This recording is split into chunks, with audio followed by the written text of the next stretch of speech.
Well, things are shockingly bad, to me at least, shockingly bad at North Carolina, and there seems to be no out.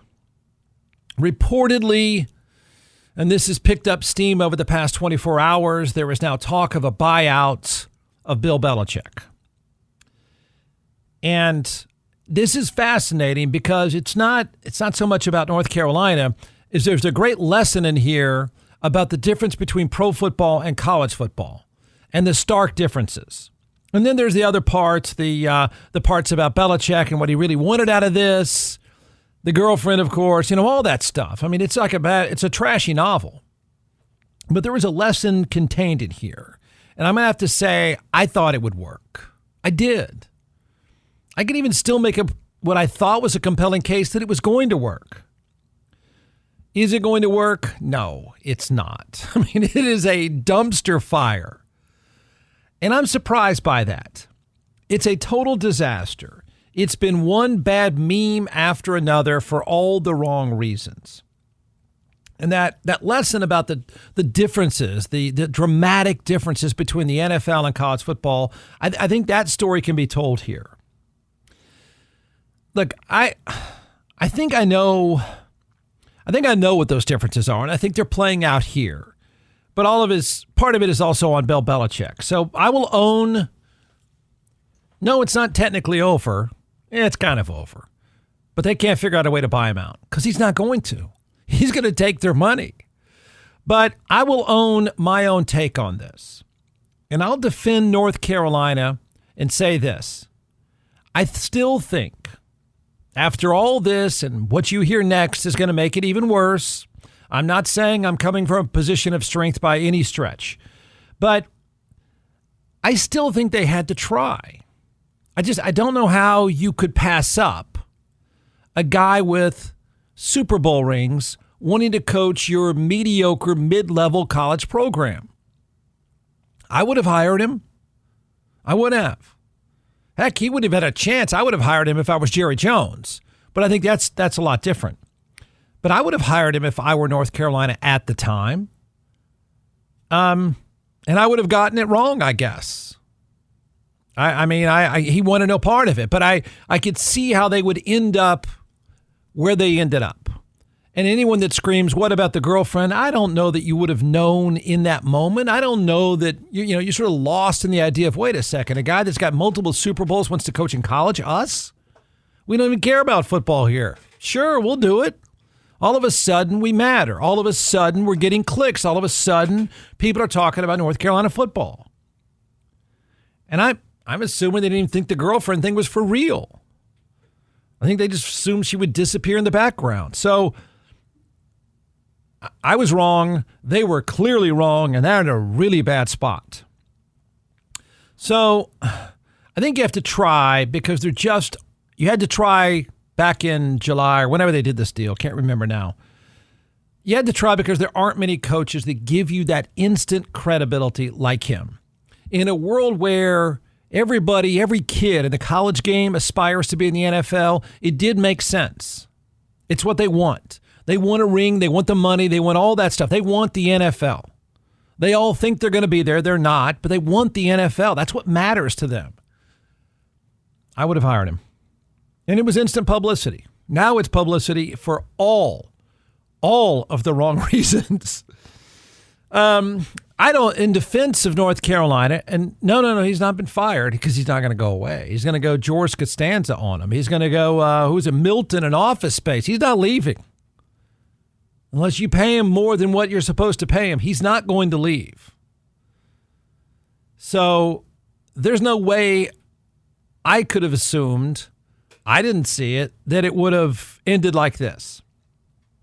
They're trying to figure out a way, reportedly. Now they're saying, oh, no, we're behind him. Bull. They're trying to figure out a way to how to get out. They can't, and he doesn't seem to care. He and the girlfriend, I think, are going to take all the money they can. So how bad has it been?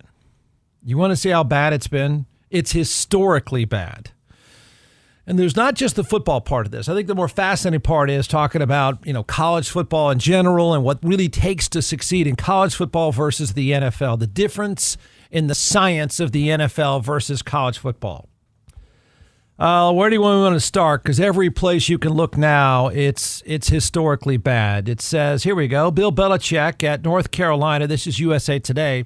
Today, Bill Belichick at North Carolina has been bad. How bad? Try worst start in program history bad. These numbers are comical. I mean, they just really, really suck at tackle football. All right, so far in the first season with Bill Belichick, the USA Today says it's produced the program's worst start against Power 4 competition since they began fielding a team in 1888. That was Grover Cleveland's first term as president when the U.S. had only 38 states. North Carolina has lost each of their games against Power 4 conferences. Okay, in other words, like scrimmages against a smaller school. They've lost 3 other games and been outscored 120-33. The 87-point margin in the first 3 games is the worst in program's history. They have 94 points through 5 games. That is the lowest total since 2006.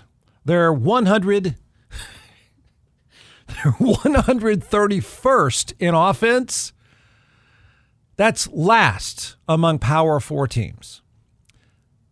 Kent State and UMass have worse yardages than North Carolina. They are 75th in total defense. Clemson, by the way, who led them, 28 points in the first quarter, which is the most points ever given up by a Bill Belichick coach team. Clemson had 7 passes of more than 20 yards, including 4 touchdowns on the first 16 plays. In other words, they scored just about every time they threw the ball. They are one of 11 teams in college football yet to win a game against a Power 4 conference. Here you go. It gets even better. This is ESPN.com. The Bill Belichick experiment at North Carolina is off to a disastrous start. Amid numerous reports that Belichick and North Carolina were engaged in negotiations to lower his buyout. After a dismal start, Belichick and the school released joint statements. Belichick's statement is, it's classic Bill Belichick. I'm truly committed to UNC football and the program we're building, which is dead last. North Carolina followed up with this. The full support of the North Carolina administration. I don't believe any of that. I don't believe Bill Belichick, and I don't believe North Carolina at all. And neither should you. Would you say that if you were at a level of 1888? Would you say that? Okay, so they're getting smoked by everybody in sight. It's probably not going to get any better. They're going to finish dead last in the league. Since the first mention, ESPN reports, since the first mention of Belichick as a candidate, there have been ample controversies. And I think this might be their way out. Board of Trustees members claim that North Carolina made an unauthorized offer to Belichick back in the offseason. Of course, that started to ramp up when the 24-year-old girlfriend showed up on CBS. Belichick had forbidden North Carolina's social media team from drawing attention to the play of former Tar Heels quarterback Drake May because he didn't want to promote his former employer, the Patriots. Remember, he also said he wouldn't allow any Patriots scouts to come to North Carolina, as if they're scouting any of those guys. Are you kidding? WRAL reported widespread discontent in the locker room. The Athletic, New York Times, reported that cornerbacks coach Armand Hawkins has been suspended. All this precedes that Belichick might be on his way out by the end of the week. The two sides reportedly were discussing terms to a buyout, a 5-year deal for which the first 3 years are guaranteed $2 million each. I don't think he'll leave. I don't. I mean, this is just crazy, but he wants their money, and I think so does she. So I don't think they're leaving. There's a whole list of incentive clauses that he has. None of them are going to be reached. I think he's probably right now saying, pay me more and I might leave. Otherwise, I'm staying put. I have my stapler and I'm not going anywhere. So it's around $30 million. I've always believed that he wanted to get back to the NFL. Listen, the guy is number 2 in all-time wins. It's always made sense that he would want to get back to the NFL to try to get the 15 wins he needs to be number 1. I get it. I thought with a decent run at North Carolina, any time the phone rang from the NFL, he would be out of there in a heartbeat. Does anyone really think the NFL is calling at this point? So that part didn't work. And so I guess when he figured out that no one's going to call, you know what? I'm living my best life. I'm hairy. I'm old. And I've got a 24-year-old girlfriend. I'm making a bunch of money. And she wants me to buy rental properties for her. So you know what? I'm going to do that. These dudes owe me $30 million. I'm not going anywhere. Whatever. So why doesn't it work? This is what I think is interesting. I mean, even if he tried, and I got to believe at some point, Bill Belichick had the incentive to try. And that is, I need to make this look good. I need to win quickly. And then the Giants or the Jets or, fill in the blank would call me. Because I really thought they would. I did. And because I don't think he's an idiot when it comes to football. I know people are going to scream in, yeah, well, Tom Brady did all that. Not all of that. They've had great defenses. They've had great personnel. They've made masterful moves with the Patriots. He's not a football fool. In fact, he's probably a football genius. But that doesn't work in college football. That's not it. That's not really what matters in college football. It is in the NFL. So why didn't it work? Right? I think he's a brilliant football mind. I know it's hard to argue that right now. But the lesson is that's not what college football is about. Okay? The NFL, I argue with people all the time. The NFL is first and foremost about putting together rosters. And that's not just a few superstars like the way Dallas does it with Jerry Jones. That's not mastering the NFL. The NFL is about, sure, you want to have a few superstars, but the NFL is really about your ability to find players 13 through 50. Your ability in the NFL winning is when you need someone, you make moves quick. You're aggressive. You're always aggressive. You're not just building through the draft. I mean, use the Philadelphia Eagles as the perfect example. That's the most important thing of the NFL. Okay? But the science of creating mismatches, the science of offense and the science of defense and special teams, that's it. That's the business. Spreadsheets and rosters and science of football. That's what you do. You don't have to be friendly. You don't have to kiss anybody's ass. You don't have to have the players want to hug you and sing Kumbaya. You don't have to talk to sugar daddies. You don't have to go to golf tournaments. You don't have to do stupid radio shows with people calling in to suck up to you. You do football rosters, spreadsheets, science of football. All day, every day. That's it. That's the job. And they're really usually separate, although I'm sure Belichick had some say in rosters and spreadsheets. But that's it. It's not easy. The NFL is light years different than the college game on the field. The worst NFL team beats the best college team by name that score. 60, 50, 60 points easily. Always, every time. It's not even close. So I think, Belichick, even if he tried, and maybe he did initially, there was no way it would work. No way.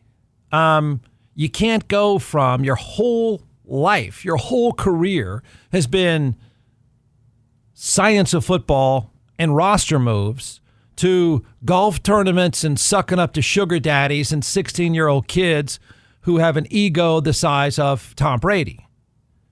It's impossible. I think that's clear now. I don't think Bill Belichick is a dumb football person by any stretch. So college football is completely different.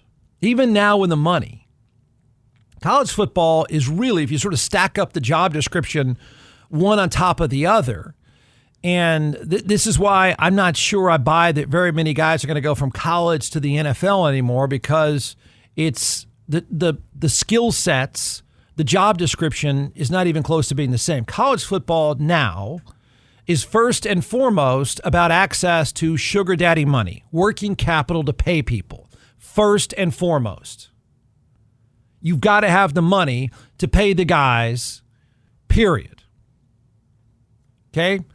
Then it has this series of steps. You've got to be able to kiss the sugar daddy's ass. You've got to kiss the ass of whoever's financing you. It's like sucking up to bankers. That's a part of the job. You have to pacify the egos of teenagers.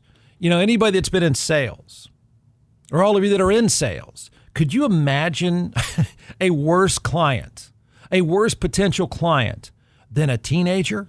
A teenage guy who thinks he's the greatest, who's been told he's the greatest? It's nauseating, the process. So part of the job, in addition to kissing the ass of sugar daddies and those that provide you the money, the working capital, you've got to do the same with teenagers. You spend a good chunk of your time telling them how great they are, and they think they're that great. And now they have leverage over you. Imagine Bill Belichick going through that. I'm sorry, kid, you think what? You got to be crazy. You're lucky to see it down in college, not to mention the NFL. There's just no way you could understand. There's no way any normal person could understand the world of college football where your whole life is sucking up to a teenager and their family and their friends and their agent. I mean, sucking up and lying to them all the time. Then you got to pacify the family members. You got to pacify the friends. Now you have to pacify somebody who calls themselves an agent, who might be some uncle somewhere. And then you got to have a social media presence, because you got to sell. Sell to a teenager. Sell to an egomaniac who's a teenager. And then you have to be, after all that stuff, okay, then you have to be the face of the franchise. In the NFL, there's very few coaches that are the face of the franchise. That's not what it's about at all. You can grunt your life away in the news conferences. It doesn't matter. You could never play golf a day in your life. It doesn't matter. You can not get along with the agents. It doesn't matter. I mean, think about that. Right? The college game is you're the face of the franchise. You're always talking, always selling, always selling. The science football is far further down the list. You don't even get to the science of football until you've mastered all those other things. So there's no way it would work. Right? The mad scientist, the grumpy old mad scientist,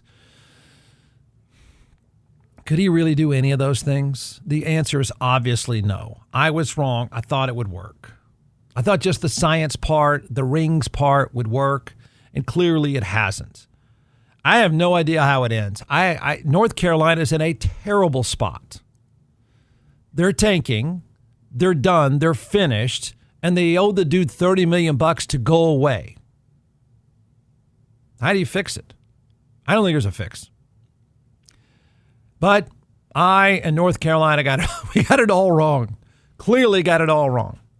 Recommendation backed up by my own experience, a great experience. And that is, I've been a client of DJC Law, and I can tell you this. You're going to get three things with DJC Law. You'll notice it right away. The difference is you will get peace of mind. They will take care of every single detail perfectly, and you will get the result you deserve. If you're injured by the negligence of someone else, fighting with an insurance company for any reason, trust me when I tell you, you will need DJC Law. Dan Christensen and his team of attorneys have a remarkable track record. I've known Dan a long time. He's a military vet. He's board certified in civil trial law, and I've been a client. So you can trust them. You will get the result you deserve. Check out teamjustice.com, and you'll see thousands of 5-star reviews. The bottom line is, if you're in an accident, you need DJC Law. Contact them right away. 512-888-9999.